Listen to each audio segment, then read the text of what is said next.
دیا گیا جو سب انسپیکٹر تھا اور سکھ تھا۔ اس کا نام جگت سنگھ سندھو تھا۔ میں اس وقت انسپیکٹر تھا۔ اس کا مطلب یہ تھا کہ یہ تفتیش 100% میری ذمہ داری تھی۔ سندھو میرے ماتحت تھا۔ یہ واردات شہر سے ملحق ایک آبادی کی تھی جس میں بہت سے مکان نئے نئے بنے تھے۔ یہ مڈل کلاس لوگوں کی آبادی تھی۔ مجھے جس روز یہ کیس دیا گیا وہ قتل کے بعد کا چوتھا دن تھا۔ متعلقہ تھانے کا تھانے دار ایک ہندو سب انسپیکٹر جیپال تھا۔ مقتول کا نام عبد الودود جمالی تھا۔ اسے عبد الودود تو کوئی کہتا ہی نہیں تھا، نہ لوگوں کو اس نام کا پتہ تھا۔ وہ جمالی کے نام سے مشہور تھا۔ ہم جے پال کے تھانے میں گئے۔ اسے حکم مل چکا تھا کہ اس کیس میں تفتیش کرائمز برانچ کرے گی۔ ہم نے اسے فائل لے لی اور پوچھا کہ اب تک وہ کیا کچھ کر چکا ہے اور اسے کیا کچھ معلوم ہے اور وہ کسی نتیجے پر پہنچا ہے یا نہیں۔ اس سے ہمیں یہ توقع رکھنی نہیں چاہیے تھی وہ اتنی جلدی کسی نتیجے پر پہنچ چکا ہوگا۔ یہ واردات اس طرح ہوئی تھی کہ قتل کی رات مقتول جمالی اپنے گھر نہیں تھا۔ آدھی رات کے کچھ دیر بعد اس کی بیوی باہر نکلی۔ وہ خاوند کے انتظار میں تھی اور اس نے دروازہ کھلا رکھا تھا۔ کھلا کا مطلب یہ تھا کہ اس نے اندر چٹخنی نہیں چڑھائی تھی۔ وہ باہر نکلی تو دیکھا کہ جمالی دروازے کے اندر گرا پڑا ہے۔ اس کا جسم دروازے کے اندر تھا اور پاؤں دہلیز پر تھے۔ دروازے پر ایک کواڑ کھلا ہوا تھا۔ بیوی نے گھبرا کر اسے اٹھانے کی کوشش کی اور اسے ہلایا جلایا لیکن وہ مر چکا تھا۔ بیوی نے بتی جلا کر دیکھا جمالی کی ناک میں خون جما ہوا تھا، یعنی خون ناک میں سے نکل رہا تھا اور وہ وہاں جم گیا تھا۔ ہونٹوں کے ساتھ بھی خون لگا ہوا تھا۔ بیوی گلی میں نکل آئی اور شور مچایا۔ محلے کے لوگ اکٹھے ہو گئے۔ جس نے بھی جمالی کو دیکھا اس نے کہا یہ تو مر چکا ہے۔ 2-3 آدمی تھانے میں اطلاع دینے کے لیے دوڑ پڑے۔ وہ مقتول کی بیوی کو ساتھ نہ لے گئے۔ سب انسپیکٹر جےپال کو گھر اطلاع دی گئی تو وہ اسی وقت اٹھ کر آ گیا اور پھر موقع پر پہنچا۔ جےپال نے لاش کو دیکھا تو اسے لاش کے سر پر ایک اچھا خاصا ابھار نظر آیا جس سے صاف پتہ چلتا تھا کہ یہاں اس کو ڈنڈے یا لاٹھی کی شدید ضرب لگائی گئی ہے۔ جسم پر کوئی اور زخم نہیں تھا، نہ کہیں ضرب کا نشان تھا۔ جے پال نے لاش پوسٹ مارٹم کے لیے بھجوا دی اور وہیں تفتیش شروع کر دی۔ تھانے رپورٹ پہنچنے سے پہلے لاش کے پوسٹ مارٹم کے لیے بھیجے جانے تک خاصا وقت گزر گیا۔ فجر کی اذان ہونے لگی۔ کچھ دیر بعد مسلمان نماز پڑھنے کے لیے مسجد کو جانے لگے۔ جے پال مقتول کے گھر ہی میں بیٹھ گیا اور مقتول کی بیوی سے پوچھ گچھ کر رہا تھا۔ 2 آدمی اندر آئے اور جے پال کو کچھ پیسے اور کچھ کاغذات دیے۔ انہوں نے بتایا کہ یہ نوٹ اور یہ کاغذ ساتھ والی گلے میں پڑے ہوئے تھے۔ یہ اس وقت کے لوگوں کی دیانتداری اور تعاون تھا کہ انہوں نے یہ رقم اڑا نہ لی بلکہ یہ سمجھ کر کہ یہ مقتول کی ہو سکتی ہے تھانے دار کے پاس لے آئے۔ ان کاغذوں میں ایک ڈاک کا لفافہ تھا جس پر مقتول جمالی کا نام اور پتہ لکھا ہوا تھا۔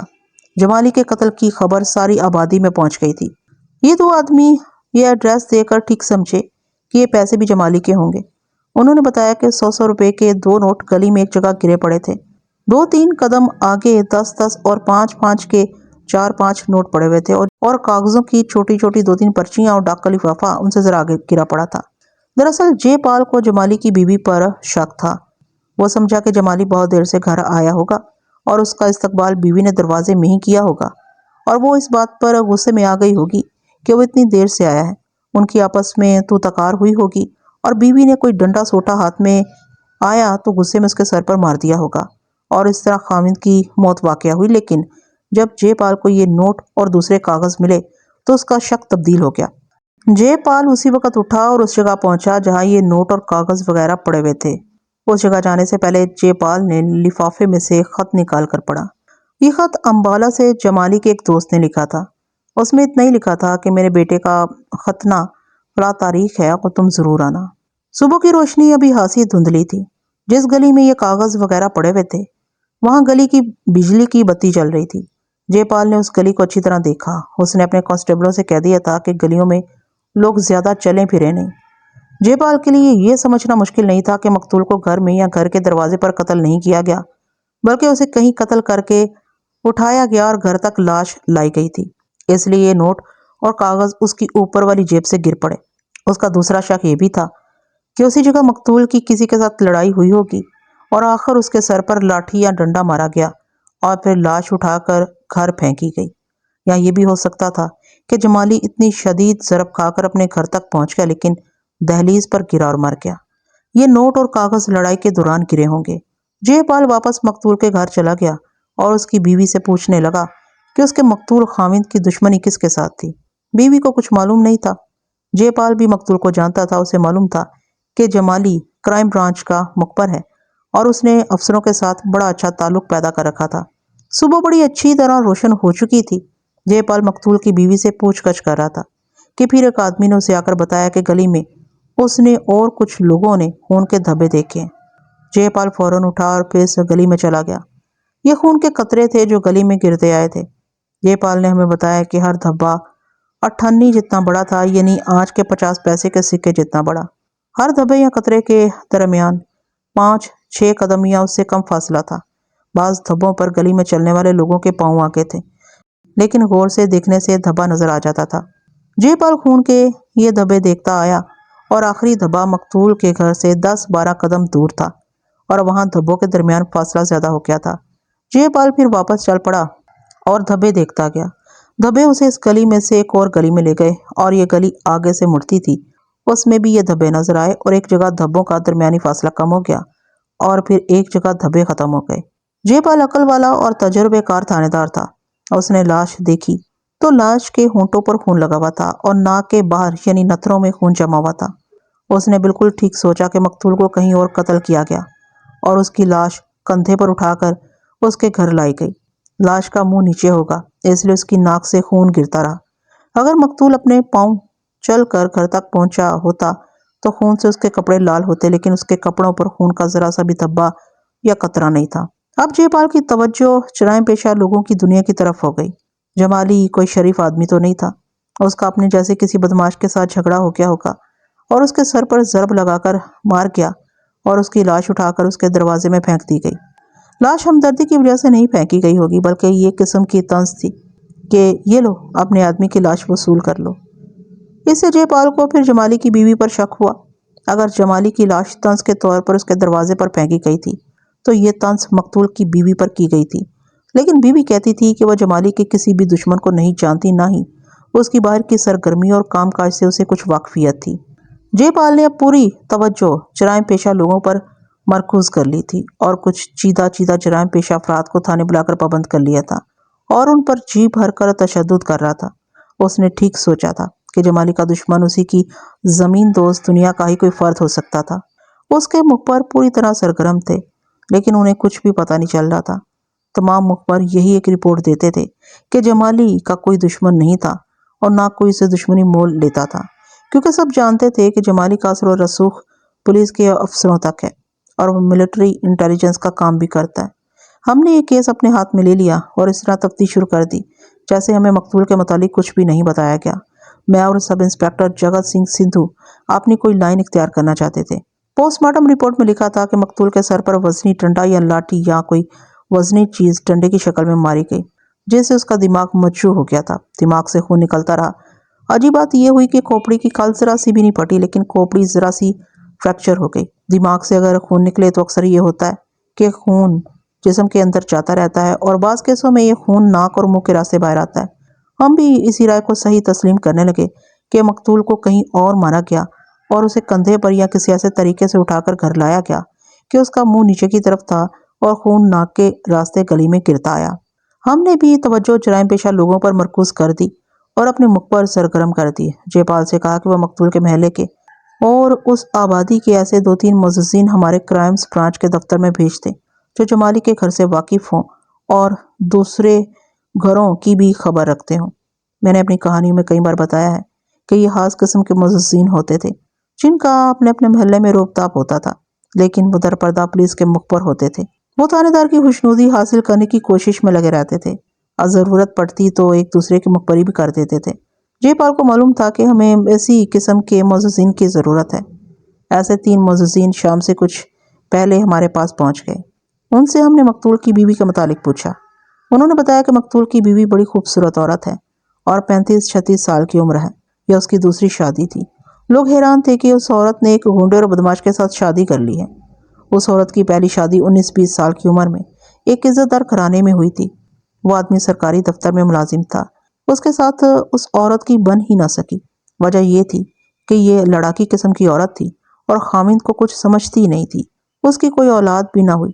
ہمیں ان معززین نے پورے یقین کے ساتھ بتایا کہ اولاد نہ ہونے کا نقص اس عورت میں تھا۔ 7-8 سال بعد اس شخص نے اس عورت سے تنگ آ کر طلاق دے دی۔ 5-6 سال بعد اس عورت نے جمالی کے ساتھ شادی کر لی۔ ہمیں بتایا گیا کہ اس عورت کو طلاق ہوئی تھی تو اس کی عمر 28 سال کے لگ بھگ تھی۔ اس کی خوبصورتی دیکھنے سے تعلق رکھتی تھی۔ اس کا کوئی بچہ پیدا نہیں ہوا تھا، نہ اس نے کسی بچے کو دودھ پلایا تھا، اس لیے اس کی جوانی اس طرح برقرار رہی کہ اپنی اصل عمر سے بہت کم لگتی تھی۔ خاندان بھی ٹھیک ٹھاک تھا اور امید یہی تھی کہ اس کی خوبصورتی کو ہی دیکھ کر کوئی بھلا آدمی اس کے ساتھ شادی کر لے گا، لیکن کسی نے اس گھر کی طرف آنکھ اٹھا کر نہ دیکھا۔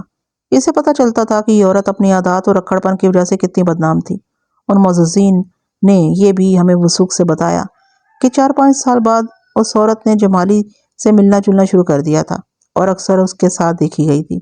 جمالی نے شاید کبھی جوانی میں شادی کی ہوگی، لیکن ہم نے اسے ہمیشہ تنہا ہی دیکھا اور وہ اسی تنہائی میں خوش رہتا تھا۔ اب اس کی دوستی اس عورت کے ساتھ ہو گئی تو کچھ عرصہ دوستی چلا کر اس نے اس کے ساتھ شادی کر لی۔ اس عورت نے اپنے ماں باپ کو ناراض کر کے جمالی کے ساتھ شادی کی تھی۔ جمالی جیسے آدمی کو کوئی شریف گھرانہ لڑکی دینے کے لیے تیار نہیں ہو سکتا تھا، لیکن اس عورت نے منمانی کر لی۔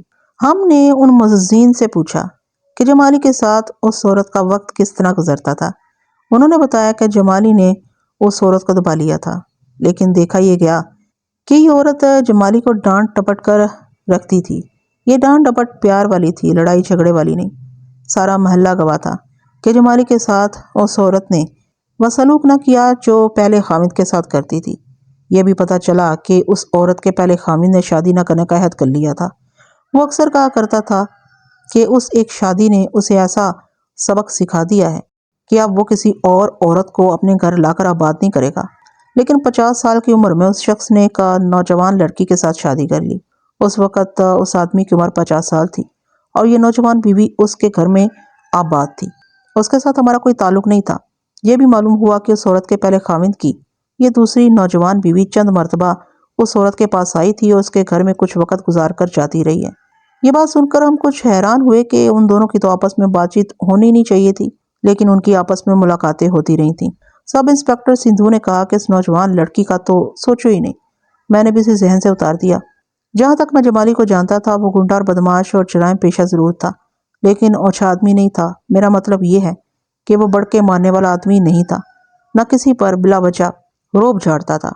محلے کے لوگوں کے متعلق سنا کہ وہ جمالی کو عزت کی نگاہ سے دیکھتے تھے، کیونکہ جمالی ایک معزز آدمی کی طرح ہر کسی کے دکھ سکھ میں شریک ہوتا تھا، اور جس کسی کو کسی بھی قسم کی مدد کی ضرورت ہوتی جمالی اسے مدد دیتا تھا۔ یہ بات میں اس لیے کہہ رہا ہوں کہ جمالی کا کوئی دشمن نہیں ہو سکتا تھا، لیکن شک یہ سوچ کر ہوتا تھا کہ جمالی کی زمین دوست دنیا میں طرح طرح کے لوگ موجود تھے، اور وہ گھٹیا قسم کے آدمی بھی تھے اور وہ پیشہ ور بھی تھے۔ ہمیں یہ بھی پتا چلا کہ ملٹری انٹیلیجنس اپنے دوسرے مخبروں کے ذریعے جمالی کے قتل کی تفتیش کر رہی تھی۔ ملٹری انٹیلیجنس کا طریقہ اور انداز کچھ اور تھا۔ اس محکمے نے صرف یہ دیکھنا تھا کہ جمالی کو دشمن کے کسی جاسوس اور تحریب کار نے قتل تو نہیں کر دیا۔ وہ دو دنوں بعد جمالی کی دنیا کے 2 آدمی ہمارے پاس آ گئے۔ وہ جمالی کی طرح کے آدمی تھے۔ انہوں نے بتایا کہ قتل کی شام وہ ان کے ساتھ تھا اور وہ بالکل نارمل اور خوش باش تھا۔ انہوں نے تھوڑی تھوڑی شراب بھی پی تھی۔ وہ چاہتے تھے کہ جمالی ان کے ساتھ کھانا کھائے، لیکن جمالی نے کہا تھا کہ وہ کھانا بیوی کے ساتھ ہی کھائے گا، وہ اس کے انتظار میں ہوگی۔ بیوی کا ذکر آیا تو سدھو نے ان سے پوچھا کہ جمالی کے گھریلو حالات کیسے تھے۔ انہوں نے بتایا کہ گھریلو حالات بہت ہی اچھے تھے اور جمالی اپنی بیوی سے دلی محبت کرتا تھا اور اس کی تعریفیں بھی کیا کرتا تھا۔ انہوں نے تصدیق کی شادی سے پہلے جمالی کے ناجائز مراسم اس بیوی کے ساتھ شروع ہو گئے تھے، اور یہ عورت اسی طرح یعنی جمالی ہی کی طرح اس کی محبت میں اندھی ہو گئی تھی۔ جمالی تو کہا کرتا تھا اس کی زندگی سنور گئی ہے۔ وہ گھر کس وقت گیا تھا؟ سدھو نے پوچھا۔ ہمارے پاس زیادہ دیر نہیں بیٹھا، ایک نے جواب دیا۔ ہم نے تھوڑی تھوڑی پی اور کچھ تھوڑا سا کھایا، اور پھر ہم تینوں اکٹھے نکلے اور ٹہلتے ٹہلتے جمالی کے گھر تک چلے گئے، اور پھر سلام دعا کے بعد اپنے گھر میں داخل ہو گیا اور ہم آگے نکل گئے۔ اس سے ہم بجا طور پر یہ سمجھے کہ وہ شام کے بعد اپنے گھر چلا گیا تھا اور اس نے کھانا اپنی بیوی کے ساتھ کھایا اور پھر اسی وقت یا کچھ دیر بعد باہر چلا گیا اور قتل ہو گیا۔ یہ تو اس کی بیوی بتا سکتی تھی کہ وہ گھر سے کس وقت نکلا تھا، اور کیا وہ کچھ بتا کر نکلا تھا کہ وہ کہاں جا رہا ہے۔ ایک دن اور صرف کر کے ہم نے پوری طرح یقین کر لیا کہ جمالی کا قاتل اس کی زمین دوست دنیا کا آدمی نہیں، اور نہ کسی کے ساتھ اس کا لڑائی جھگڑا تھا۔ البتہ انٹیلیجنس کے میدان میں اس کا کوئی دشمن تھا یا نہیں، ہمیں کچھ پتا نہیں تھا۔ ہم نے اسے اس کی سوشل زندگی میں دیکھنا تھا کہ آخر ہوا کیا ہے کہ اسے قتل کر دیا گیا۔ ہم نے مقتول کی بیوی کو ہیڈ کوارٹر میں بلایا۔ وہ 35-36 سال کی خوبصورت عورت تھی اور واقعی وہ اپنی عمر سے کم لگتی تھی۔ میں نے اسے سر سے پاؤں تک بڑی ہی غور سے دیکھا اور خاص طور پر اس کے چہرے پر غور کیا۔ اس کے نقش و نگار اور ڈیل ڈول اور انداز ایسے تھے جیسے پولیس والے عموماً واقف ہوتے ہیں۔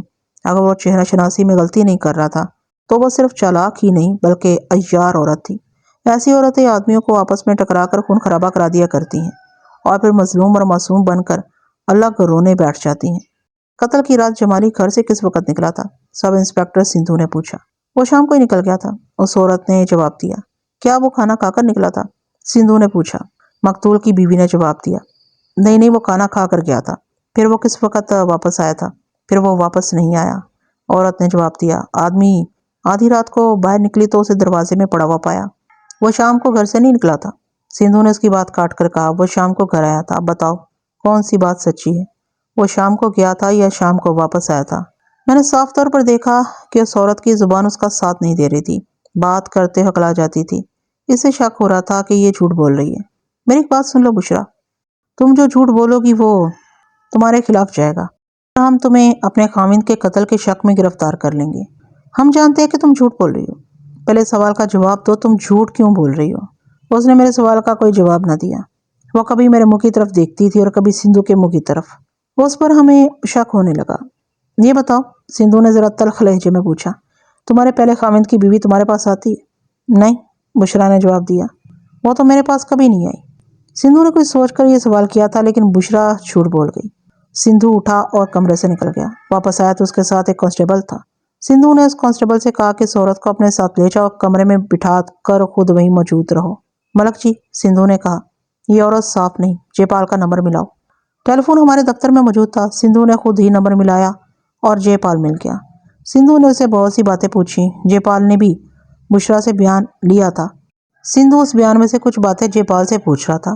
جے پال نے بھی بتایا کہ اس کے مخبروں نے اسے بتایا ہے کہ جمالی فلاں آدمی کے ساتھ شام کو اپنے گھر چلا گیا تھا۔ اس کے علاوہ جے پال نے کچھ اور باتیں بتائیں جو بشرا کے خلاف جاتی تھی۔ یہ بھی پتہ چلا کہ بشرا نے جے پال کے ساتھ کچھ اور باتیں کی تھی اور ہمارے پاس آ کر بالکل جھوٹ بول رہی تھی۔ سندھو اور جے پال کے درمیان خاصی دیر باتیں ہوتی رہیں۔ بعد میں سندھو نے مجھے بتایا کہ اس عورت کے متعلق جے پال کی رائے اچھی نہیں۔ جے پال کی جو باتیں سندھو سے ہوئی تھیں وہ سندھو نے مجھے بتائی تو ہم اس نتیجے پر پہنچے کہ بشرا نے اپنے خاوند کو قتل نہیں کیا تو اسے معلوم ضرور ہے کہ قاتل کون ہے یا قتل کی وجہ کیا ہے۔ یہ تو میں نے دیکھ لیا تھا اور سندھو نے بھی میری بات نوٹ کی تھی کہ عورت کو چھپانے کی کوشش کر رہی تھی۔ میری گال من ملکہ، سب انسپکٹر جگت سنگھ سندھو نے بڑی بے تکلفی سے کہا، اس کے پہلے خاوند کو بلاتے ہیں، وہ بتائے گا کہ یہ عورت چیز کیا ہے۔ ہم نے اگلے روز اس کے پہلے خاوند کو بلا لیا۔ وہ صحیح معنوں میں معزز آدمی تھا۔ اس کی عمر 50 سال یا مجھ سے ذرا زیادہ ہی ہوگی۔ چہرے سے، لباس اور انداز سے وہ عزت دار اور تعلیم یافتہ لگتا تھا۔ ہم نے اسے اسی احترام سے بٹھایا جس احترام کا وہ حقدار تھا۔ آپ کو معلوم ہوگا کہ آپ کی پہلی بیوی کا دوسرا خاوند قتل ہو گیا۔ میں نے اسے کہا، ہم آپ سے آپ کی پہلی بیوی کے متعلق کچھ معلوم کرنا چاہتے ہیں۔ ہم امید رکھیں گے کہ آپ ہمارے ساتھ تعاون کریں گے۔ اس نے تعاون کا وعدہ کیا اور بشرا کے متعلق بتانا شروع کر دیا۔ اس نے کہا کہ یہ عورت جتنی خوبصورت اور جسم کے لحاظ سے کشش والی ہے، اس کی فطرت اتنی ہی گندی اور خطرناک ہے۔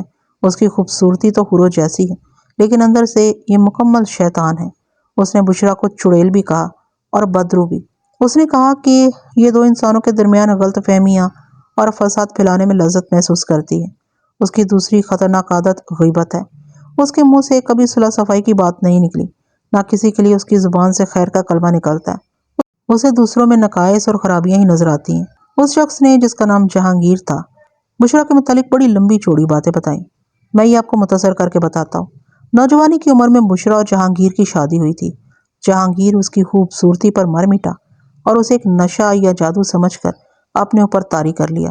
جہانگیر اسے معصوم اور بھولی بھالی لڑکی سمجھتا رہا، لیکن شادی کے بعد ایک ہفتہ ہی گزرا ہوگا کہ بشرا نے پر پرزے نکالنے شروع کر دیے۔ جہانگیر نے دیکھا کہ یہ جو اتنی بھولی بھالی اور معصوم نظر آتی ہے، باتوں اور حرکتوں میں بوڑھی عورتوں جیسی پختہ کار اور بوڑھی عورتوں کی طرح باتیں کر سکتی ہے، بلکہ کرتی ہے۔ یوں لگتا تھا جیسے بشرا کے نوجوان اور خوبصورت جسم میں کوئی خبیث روح چھپی ہوئی ہے۔ جہانگیر کے والدین کی خاصی کشادہ حویلی تھی جس میں جہانگیر کا باپ، ماں اور اس کا بڑا بھائی جو بیوی بچوں والا تھا رہتا تھا۔ ان سب کی گھریلو زندگی بڑی اچھی اور خوش و خرم گزر رہی تھی۔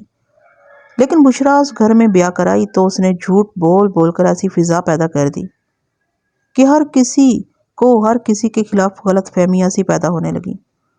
بشرا کچھ تو خوبصورت تھی، معصوم سی بھی لگتی تھی، اس لیے سب کہتے تھے کہ یہ لڑکی جھوٹ نہیں بول سکتی، لیکن جھوٹ اس کی فطرت کا بنیادی پتھر تھا۔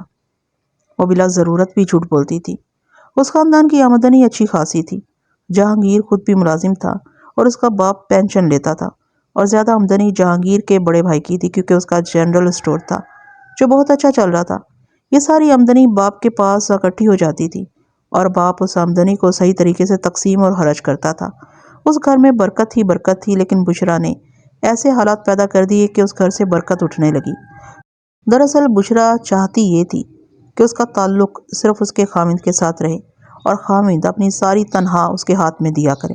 جہانگیر کو یہ صورت منظور نہ تھی۔ جہانگیر نے بتایا کہ بشرا کسی غریب گھر سے تو نہیں آئی تھی، لیکن خرابی یہ تھی کہ بشرا کے ماں باپ کی نظریں بھوکی تھی اور وہ دوسروں کے مال کو اپنا مال سمجھ لیا کرتے تھے۔ بشرا کی ماں لالچی عورت تھی اور اس نے اپنے خاوند کو اس کے گھر میں آتے ہی اپنے قبضے میں لے لیا تھا، اور قبضے میں بھی ایسا لیا کہ اسے کٹ پتلی بنا لیا تھا۔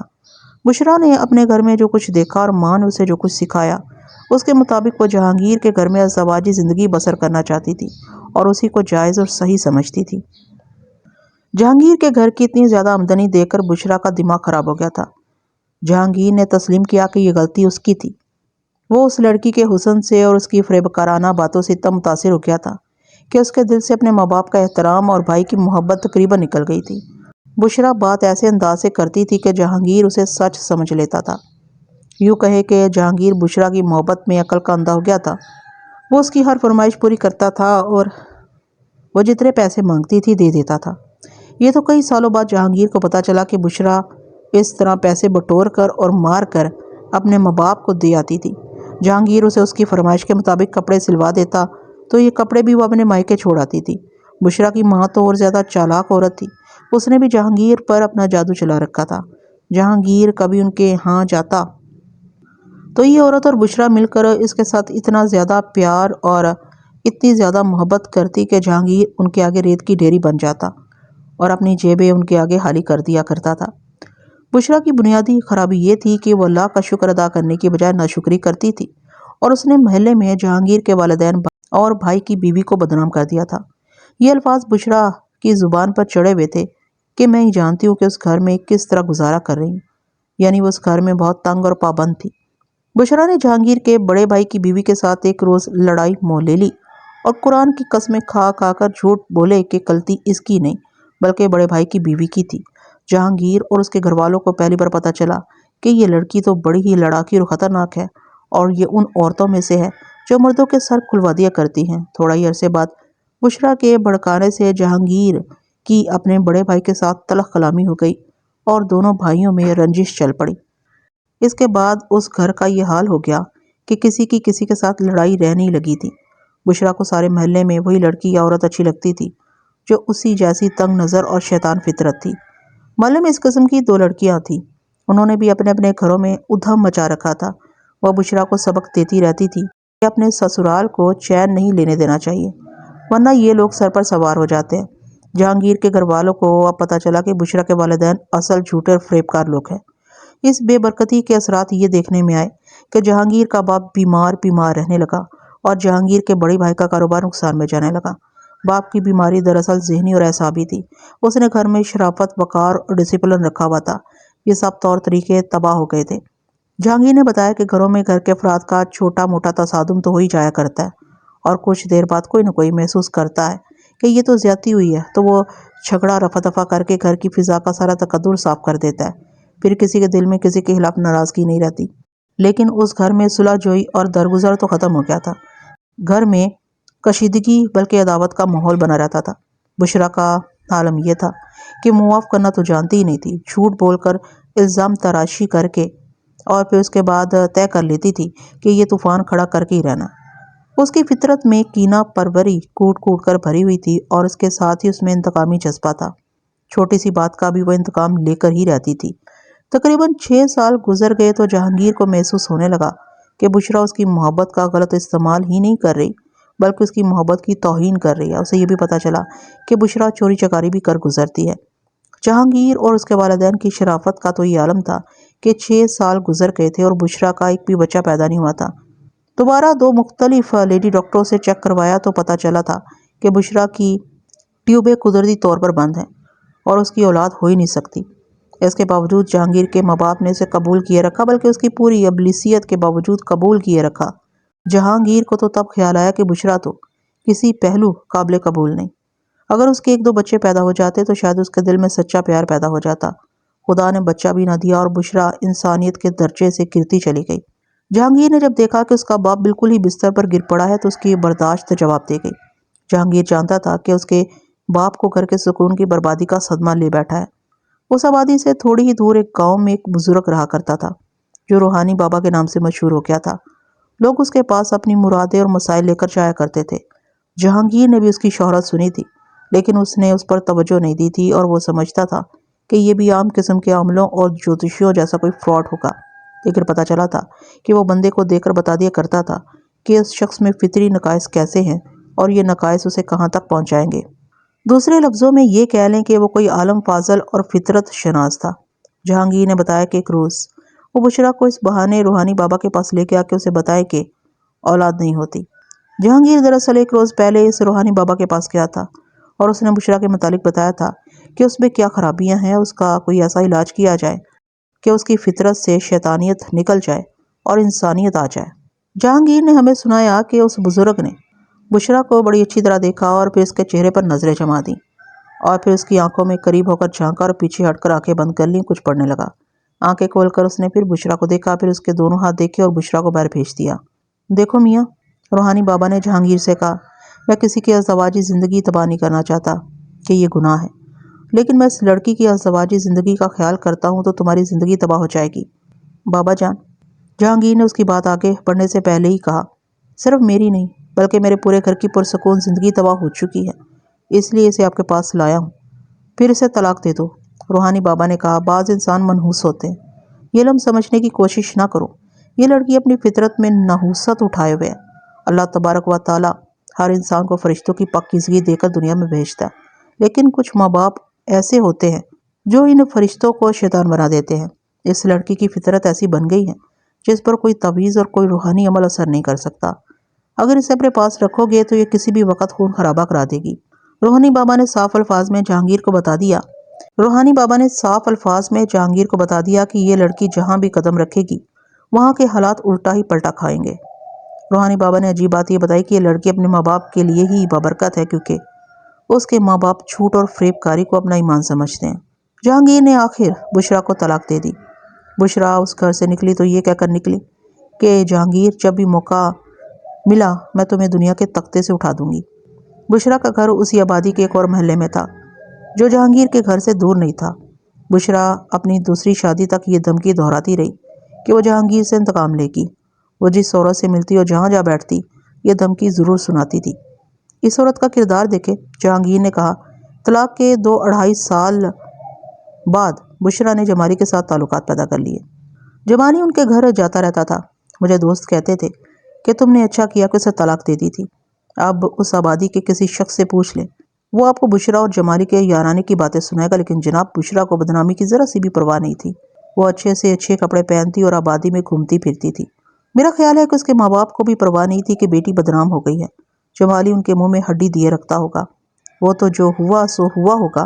میرے ساتھ ٹریجڈی یہ ہوئی کہ والد صاحب صدمے سے فوت ہو گئے اور اس کے تھوڑا ہی عرصہ بعد والدہ بھی فوت ہو گئی۔ بڑا بھائی بشرا کے سلوک سے اور اس کی آئے دن کی لڑائیوں سے تنگ آ کر الگ ہو گیا تھا۔ وہ اس آبادی سے ہی نکل گیا اور اپنا جنرل اسٹور بھی شفٹ کر لیا۔ بشرا نے ہم دونوں بھائیوں کو ایک دوسرے کا دشمن بنا دیا تھا۔ ایک ذاتی سوال پوچھ رہا ہوں، میں نے کہا، آپ نے اس عمر میں آ کر ایک نوجوان لڑکی کے ساتھ شادی کر لی ہے، کیا یہ نوجوان بیوی آپ سے خوش رہتی ہے یا آپ اس سے پوچھیں؟ جہانگیر نے مسکرا کر پورا اعتماد لہجے میں کہا، میں تو یہی کہوں گا کہ خوش رہتی ہے۔ میں جانتا ہوں کہ آپ نے یہ سوال کیوں کیا ہے۔ آپ شاید سن کر حیران ہوں گے کہ اس لڑکی کے ساتھ میں نے نہیں بلکہ لڑکی نے میرے ساتھ شادی کی ہے۔ یہ اس کی مرضی اور پسند کی شادی ہے، مجھے اس کے ساتھ کوئی دلچسپی نہیں۔ میں نے کہا، ویسے ہی پوچھ لیا، بات دراصل یہ کرنی تھی کہ سنا ہے کہ آپ کی بیوی بشرا سے ملتی ملاتی ہے، کیا آپ کو معلوم ہے؟ میں نے بھی سنا تھا، جہانگیر نے جواب دیا۔ بشرا کا گھر کوئی زیادہ دور نہیں، عورتوں کی ملاقاتیں ہوتی رہتی ہیں۔ میں نے اپنی بیوی کو روکا نہیں بلکہ اسے بشرا کے متعلق بتایا تھا کہ وہ کس فطرت کی عورت ہے۔ میں کوئی ایسا تنگ نظر نہیں کہ بیوی کے پاؤں میں بیڑیاں اور زبان پر تالے ڈال دوں۔ میں کچھ وہمی ضرور ہوں لیکن بے جا پابندیوں کا قائل نہیں ہوں۔ آپ یہ باتیں میری بیوی سے پوچھ سکتے ہیں۔ نہیں جہانگیر صاحب، میں نے کہا یہ آپ کا اور آپ کی بیوی کا ذاتی معاملہ ہے، میں کسی سے کچھ نہیں پوچھوں گا۔ آپ سے ایک بات اور پوچھنی ہے، بشرا کے متعلق آپ کی کیا رائے ہے؟ کیا یہ عورت قتل کروا سکتی ہے؟ آج جب میں اس وقت کو ذہن میں تازہ کر رہا ہوں تو مجھے جہانگیر اپنے سامنے بیٹھا نظر آ رہا ہے۔ میرا سوال سن کر پہلے تو اس نے سر جھکا لیا اور پھر سر اٹھا کر مسکرایا۔ یہ عورت جو چاہے کر سکتی ہے، جہانگیر نے جواب دیا، اور جو چاہے کروا سکتی ہے۔ ہم تو امن پسند اور عزت دار لوگ تھے، کئی باتیں ٹال جاتے تھے، ورنہ اس عورت نے ہمیں پڑوسیوں سے بھی ٹکرا دیا تھا۔ میں جمالی کو اچھی طرح جانتا تھا، اس کے ساتھ سلام دعا بھی تھی۔ وہ قتل کر بھی سکتا تھا اور قتل کروا بھی سکتا تھا، لیکن چھوٹی موٹی لڑائیاں نہیں لڑتا تھا۔ اس کی بیوی یعنی بشرا نے کسی کے ساتھ ناجائز تعلقات پیدا کر لیے ہوں گے، اس کے لیے یہ کوئی مذموم حرکت نہیں۔ اگر اس نے جمالی کو قتل کروا دیا تو میں حیران نہیں ہوں گا۔ سب انسپکٹر جگت سنگھ سدھو نے اسے کچھ اور سوال پوچھے اور پھر ہم نے اسے رخصت کر دیا۔ ان دنوں وہ ایک سرکاری محکمے میں ایک گزٹڈ پوسٹ پر تھا۔ بشرا کو ہم نے ہیڈ کوارٹر میں ہی روکا ہوا تھا۔ ہم جانتے تھے کہ وہ کتنی پریشان ہوگی، ہم اسے اس سے بھی زیادہ پریشان کرنا چاہتے تھے۔ اس عورت کے متعلق ہمیں جتنی بھی رپورٹیں ملی تھیں وہ اس کے خلاف جاتی تھی، وہ ہمارے سامنے جھوٹ بھی بول چکی تھی۔ اب ہم نے اسے تفتیش کی چکی میں پیسنا تھا، لیکن سدھو نے کہا کہ ابھی اسے رہنے دیں، رات کو اسے بلائیں۔ چنانچہ اسے ہم نے وہیں پابند رکھا۔ اس کی نگرانی پر جسے مقرر کیا گیا تھا اس نے ہمیں بتایا کہ وہ بیٹھی رو رہی ہے اور بہت ہی بے چین ہے۔ میں اور سندھو دوسرے کاموں میں مصروف ہو گئے۔ ہم نے ملٹری انٹیلیجنس کے ساتھ بھی رابطہ رکھا ہوا تھا۔ ہم تو دعا کرتے تھے کہ ملٹری انٹیلیجنس ہی قاتل کو پکڑ لے، لیکن ادھر فون کیا تو پتہ چلا کہ ابھی تک انہیں سراغ نہیں ملا۔ میں اور سندھو رات 11 بجے کے لگ بھگ اپنے ہیڈ کوارٹر میں گئے۔ بشرا کو جس ہیڈ کانسٹیبل کے حوالے کر رکھا تھا اسے کہا کہ وہ بشرا کو ہمارے کمرے میں بٹھا دے۔ ہم دونوں باہر کھڑے تھے۔ سندھو نے مجھے کہا کہ تم اکیلے اندر جاؤ اور اس عورت پر اپنی مسلمانی کا جال پھینکو اور اس کے ہمدرد بن جاؤ۔ مجھے گالیاں دینا اور کہنا کہ یہ سکھ کافر ہے، تمہیں نہیں چھوڑے گا۔ سندھو نے اپنے آپ کو 3 بڑی ننگی اور دلچسپ گالیاں دی اور کہا کہ یہ گالیاں دینا۔ میں اکیلا کمرے میں داخل ہوا اور دروازہ بند کر دیا۔ بشرا کرسی پر بیٹھی ہوئی تھی، مجھے دیکھتے ہی اٹھی اور جھپٹ کر میرے گلے لگ گئی۔ میں دراز قد آدمی ہوں، اس کا قد اتنا نہیں تھا۔ اس نے میرا چہرہ اپنے دونوں ہاتھوں میں لے لیا اور اپنے چہرے کے بالکل قریب کر لیا۔ اس نے بے حجابی کی 1-2 حرکتیں کی تو میں نے اپنے آپ کو سنبھال لیا اور اس کے کندھے پکڑ کر ذرا پیچھے کیا۔ وہ مجھے اپنا آپ پیش کر رہی تھی۔ مرد کے لیے یہ بڑا ہی صبر آزما امتحان ہوتا ہے۔ میں نے دھیان کسی اور طرف کر لیا۔ میں شاید اچھی طرح بیان نہیں کر سکا کہ وہ کتنی زیادہ کشش والی عورت تھی۔ اس کے ساتھ وہ مرد پر حاوی ہونا بھی جانتی تھی۔ میری جگہ اگر کوئی اور انسپکٹر ہوتا تو وہ اتنی خوبصورت پیشکش کو کبھی نہ ٹھکراتا۔ میں اپنے دماغ میں یہ خیال لے آیا کہ یہ عورت اپنے آپ کو پیش کر کے ثابت کر رہی ہے کہ وہ بھی گناہ نہیں، اور اس واردات میں اس کا پورا ہاتھ ہے۔ میرے پاس بہت زیور ہے، اس نے کہا، آپ یہ زیور بھی لے لینا۔ آج ہی نہیں، جب کبھی آپ مجھے بلایا کریں گے میں پہنچ جایا کروں گی۔ ذرا بیٹھو بشرا، میں نے کہا، میں تمہیں ایک مسلمان عورت سمجھ کر بچانا چاہتا ہوں۔ یہ سکھ تو تمہیں چھوڑے گا ہی نہیں۔ صحیح بات بتا دو، اس کے بعد میں تمہیں بتاؤں گا کہ میں کس طرح تمہیں بچا سکتا ہوں۔ میں تمہیں یہ بتا دیتا ہوں کہ جب تک سچ نہیں بولو گی یہاں سے جا نہیں سکو گی۔ میں ہر طرح آپ کی خدمت کروں گی۔ اس نے کہا، خدمت کا مطلب آپ سمجھ گئے ہیں۔ میں نے اپنا زیور بھی پیش کیا ہے۔ کوئی گھریلو عورت کسی تھانے دار کے ساتھ ایسی بے حجابی اور بغیرتی کے ساتھ یہ بات نہیں کرے گی۔ بشرا بھی گھریلو عورت تھی، لیکن اس نے جمالی سے یہ ہاتھ سیکھ لیے تھے۔ جمالی پولیس کے ساتھ تعلق رکھنے والا آدمی تھا اور وہ بشرا کے ساتھ پولیس اور جرائم کی زبان میں ہی باتیں کرتا ہوگا۔ بشرا کی اس پیشکش سے اس کے کردار کا اندازہ ہوتا تھا۔ بہرحال میں نے اسے اپنے جال میں لے لیا اور سب انسپکٹر سندھو نے جو طریقہ بتایا تھا میں نے وہ بھی استعمال کیا۔ حقیقت دراصل یہ تھی کہ بشرا کے پاؤں کے نیچے سے زمین نکل چکی تھی۔ اس نے اپنے پہلے خامند جہانگیر کو ہمارے پاس آتے اور بہت سی دیر بعد واپس جاتے دیکھ لیا تھا۔ اس سے بھی اسے اچھی خاصی بے چینی اور پریشانی ہو رہی تھی۔ اس نے مجھ سے پوچھا کہ جہانگیر کیا باتیں کر گیا ہے اور اس نے اس کے متعلق کیا کہا ہے۔ سب کچھ بتا دوں گا بشرا، میں نے کہا، وہ بہت کچھ بتا گیا۔ اس نے کوئی پردہ رہنے نہیں دیا۔ میں نے جھوٹ بولا۔ ہم دونوں جہانگیر کی دوسری بیوی سے بھی مل چکے ہیں، ہم اس کے گھر گئے تھے۔ تم کہتی ہو کہ اس لڑکی کے ساتھ تمہاری کوئی ملاقات نہیں ہوئی، لیکن لڑکی نے تو کوئی اور ہی قصہ سنا دیا۔ میں نے دیکھا کہ بشرا کے چہرے کا رنگ بالکل ہی بدل گیا تھا اور اس کی آنکھوں میں سفیدی سی آ گئی تھی۔ یہ گھبراہٹ کی انتہا کی علامت ہوتی ہے جو غشی تک بھی پہنچ جایا کرتی ہے۔ میں جان گیا کہ میرا اندھیرے میں چلایا ہوا تیر ٹھکانے پر جا لگا ہے۔ مجھ پر آپ کو کیا شک ہے؟ بشرا نے گھبرائے ہوئے لہجے میں پوچھا۔ مجھے شک نہیں، یقین ہے، میں نے کہا۔ تم نے خود اسے قتل نہیں کیا، کسی سے کروایا۔ اگر یہ بات بھی غلط ہے تو تم اتنا ضرور جانتی ہو کہ جمالی کو کس نے قتل کیا ہے۔ میں نے سوچا وہ میرے الزام سے انکار کرے گی، اور اگر اس نے سچ بولا بھی تو یہ کہے گی کہ فلاں شخص کے ساتھ جمالی کی دشمنی تھی، اور دشمنی کی وجہ کیا تھی۔ لیکن اس نے مجھ پر تو جیسے ایک بم پھینک دیا۔ پہلے وہ گھبرائی ہوئی تھی، اب میں چکرا گیا۔ جمالی کو میں نے نہیں، جہانگیر نے قتل کیا ہے، اس نے کہا۔ وہ کیسے؟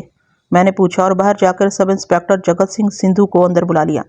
میں نے سندھو کو بتایا کہ یہ کیا کہہ رہی ہے، ہم اسے جھوٹ سمجھ رہے تھے۔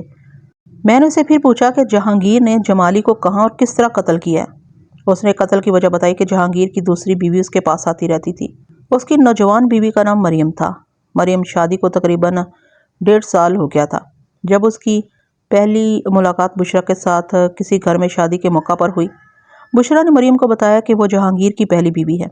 پتہ چلا کہ مریم اس سے واقف ہے۔ بشرا نے اس کے ساتھ کچھ ایسا اچھا سلوک کیا کہ مریم اسے متاثر ہو گئی۔ اس کے بعد ان کی ملاقاتیں ہوتی رہیں۔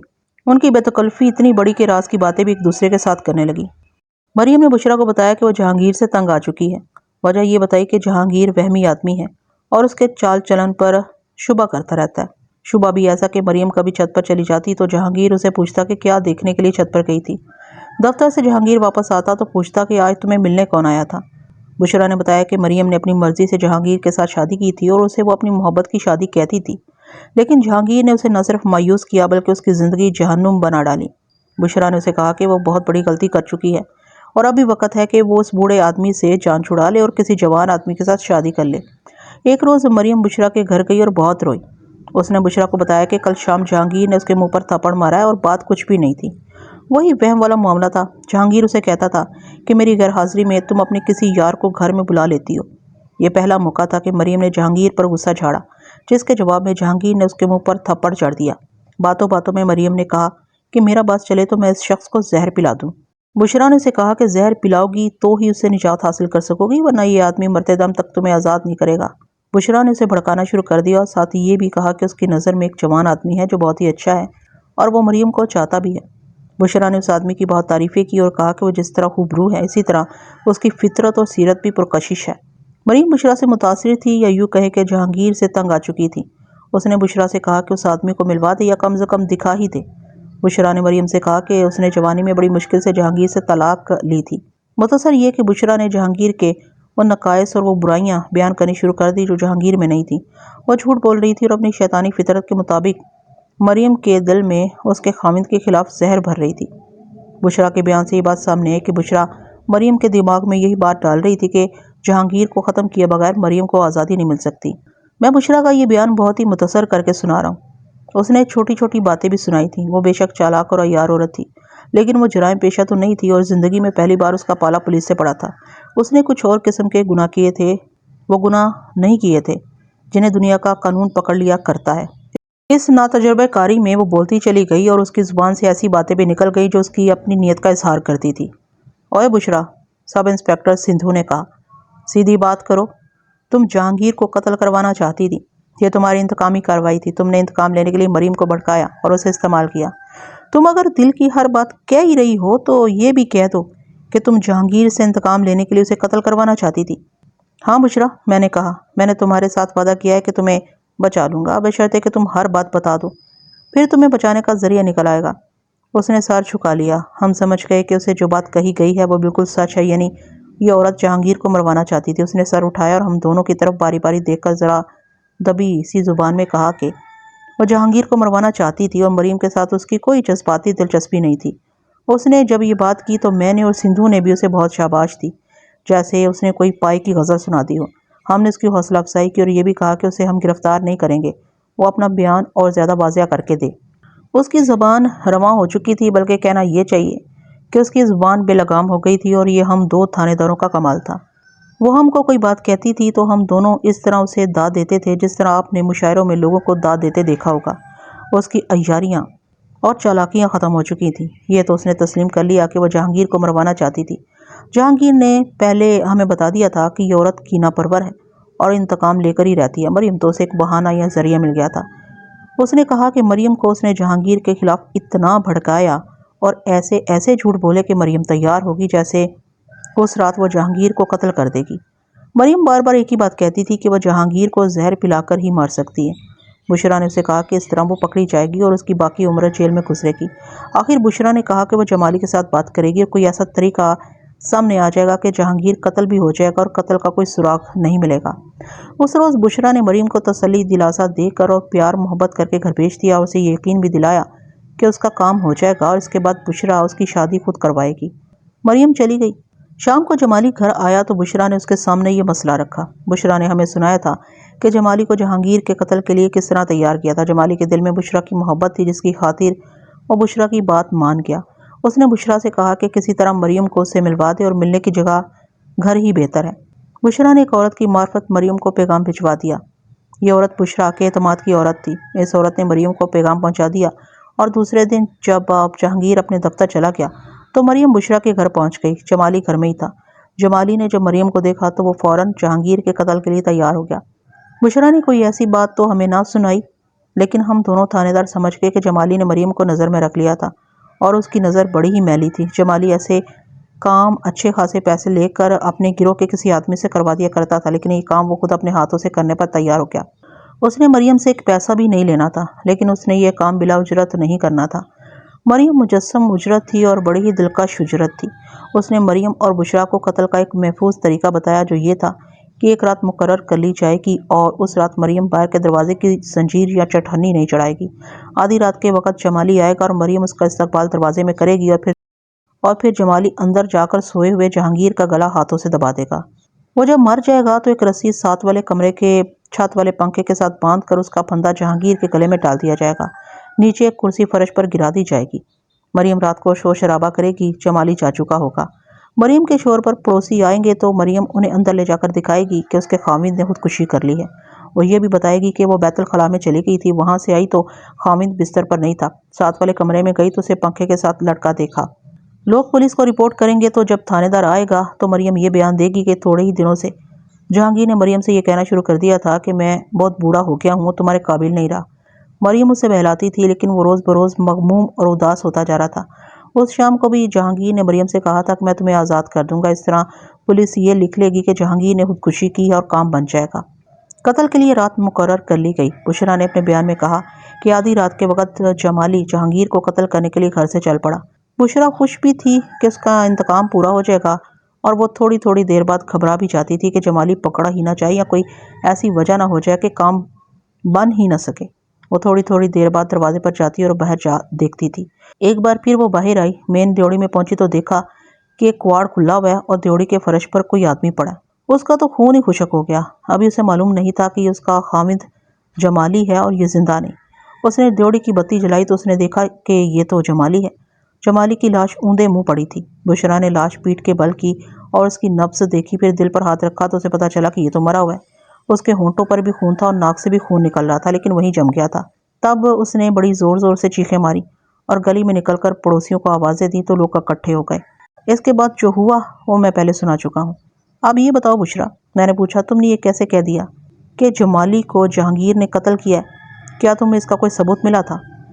میں نے صرف شک ظاہر کیا ہے، بشرا نے جواب دیا۔ وہ جہانگیر کو قتل کرنے گیا تھا، اس لیے مجھے یہ خیال آتا ہے کہ جہانگیر بیدار ہو گیا ہوگا اور اس نے جمالی کو قتل کر دیا ہوگا، اس کی لاش گھر میں پھینک گیا ہوگا۔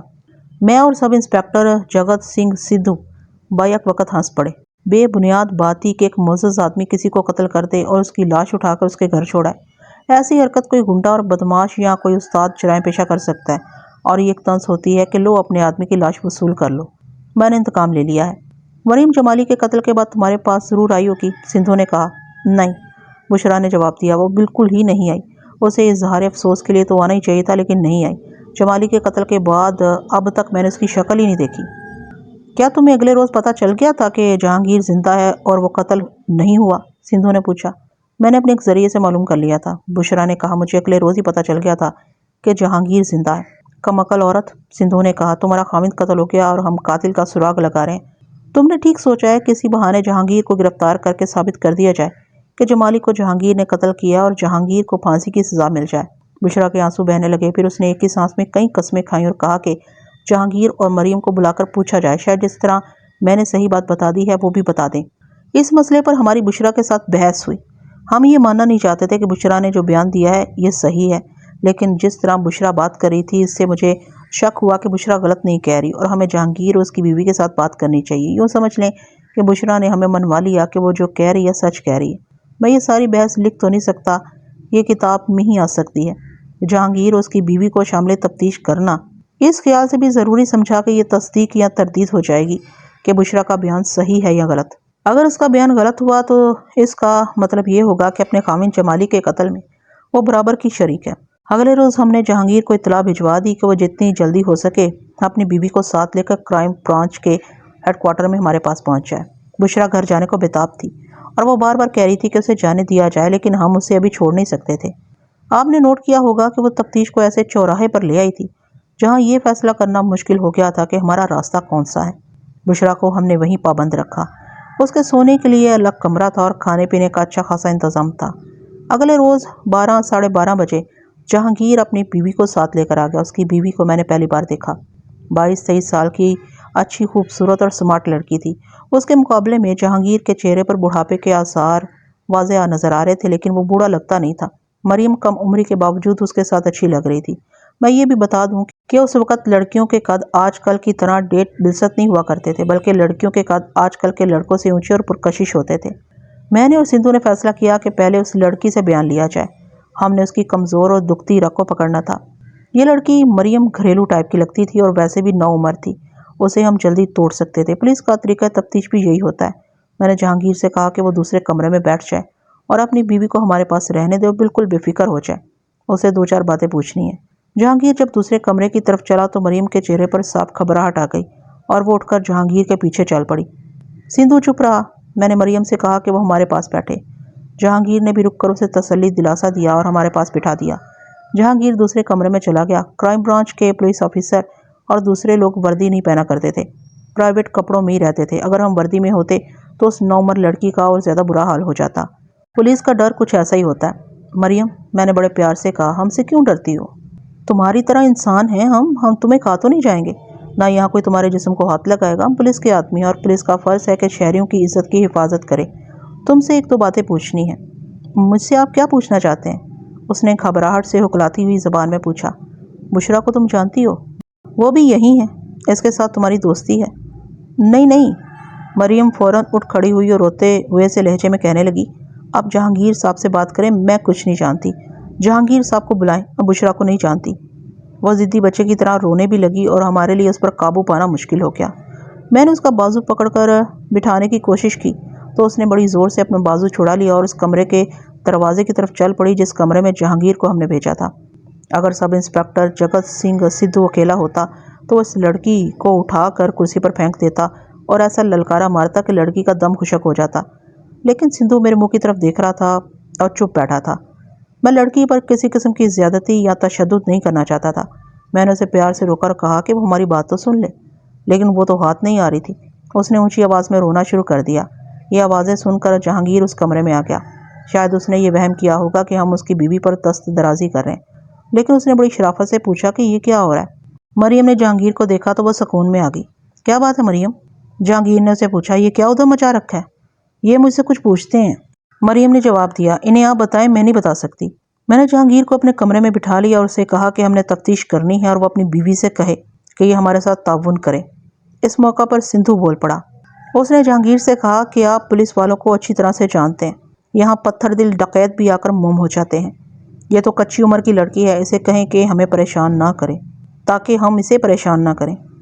آپ مجھے بتائیں کیا پوچھ رہے ہیں؟ جہانگیر نے پروکار لہجے میں کہا، میں گزٹڈ آفیسر ہوں اور اپنی ذمہ داریوں کو اور آپ کی ذمہ داریوں کو بھی بخوبی سمجھتا ہوں۔ جو پوچھنا مجھ سے پوچھیں اور اس لڑکی کی موجودگی میں پوچھیں۔ میں آپ کو یقین دلاتا ہوں کہ نہ یہ جھوٹ بولے گی نہ میں جھوٹ بولوں گا۔ ہم اس کی اس بات سے اتفاق نہیں کر سکتے تھے، وہ ہمیں ہمارے طریقہ تفتیش سے ہٹا رہا تھا۔ ہم نے دونوں کے بیان الگ الگ لینے تھے۔ میں نے اور سدھو نے اسے بتایا کہ اس طرح ہم اپنا مقصد پورا نہیں کر سکتے۔ جہانگیر نے بڑے ہی اچھے طریقے سے اچھے الفاظ میں کہا کہ ہم میاں بیوی کو اکٹھے بٹھا کر پوچھیں اور بیان لیں۔ اگر اس کے بعد ان کے بیان یا ذرا سی کوئی بات جھوٹی ثابت ہو تو دونوں کو گرفتار کر لیں۔ یہ تو میں نے دیکھ لیا تھا کہ مریم کے منہ سے بات نکلوانا بڑا مشکل تھا۔ یہ خطرہ بھی تھا کہ اسے زبردستی بات کہلوائی گئی تو یہ اوٹ پٹانگ اور بے بنیاد باتیں شروع کر دے گی۔ کچھ دیر ہماری بحث چلی۔